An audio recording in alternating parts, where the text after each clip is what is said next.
ऐसन सुंदर लिखनी संविधान भीम जी तरौआ बरसी के भगवान भीम जी रौआ बरसी के भगवान भीम जी बाघ बनता राउर लेके ज्ञान भीम जी बाघ बनता राउर लेके ज्ञान भीम जी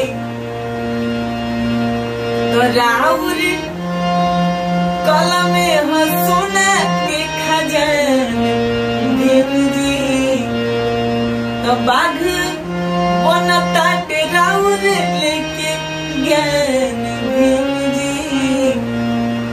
तो रौआ बरसी के भगवान भीम जी रौआ बरसी के भगवान भीम जी लोग कर राजनीति हमारी कुर्सी कैसे जीती तो कवनो कांड करवावो चाहिए नियम नीति कहल बा लोग कर राजनीति हमारी कुर्सी कैसे जीती तो कवनो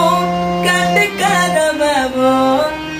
चाहिए नियम नीति तलाश धाकिरो बिरहिन समसान भीम जी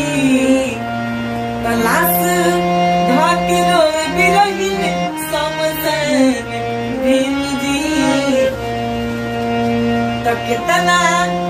फौजियन के जात जान भीम जी तो रौआ बरसी की